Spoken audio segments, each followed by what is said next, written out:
We're gonna be performing an exercise called hip C.A.R, which stands for controlled articular rotation. This exercise is gonna help you to improve mobility of your hip, which meaning increasing the range and the strength of the tissue surrounding your hip joint.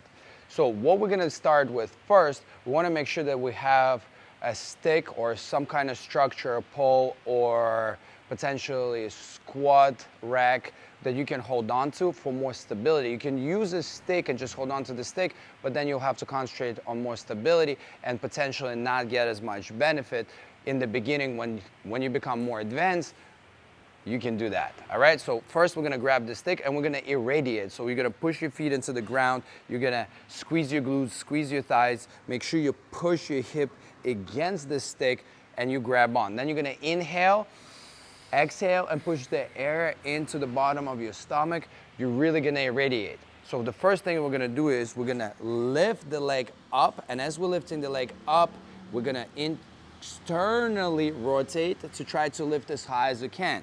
Tom's has a great range, so he can get really, really high. We're gonna work on the stability of the hip right here. Now when he cannot go any further, we're gonna open up that hip as far as we can, but we don't want that hip moving away from the pole that he's holding on to.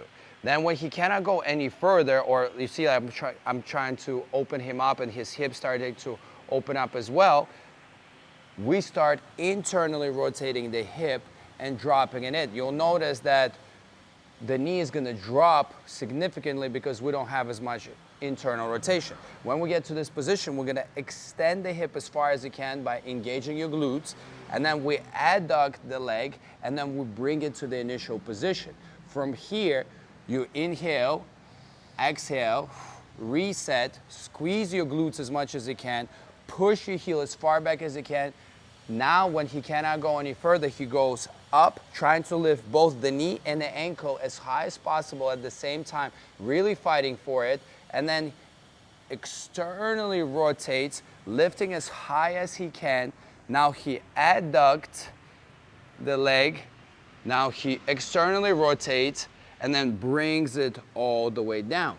And that counts as a 1 repetition. So what we're trying to do is we're trying to go through all ranges of motion at the same time, concentrating on having control through every range of motion while pushing the boundaries of that particular range. And it's important to make sure that the hip stays glued to the pole that you're holding on, because that's how you're gonna get better results, and you're not gonna be compensating by arching your lower back or opening up your hips.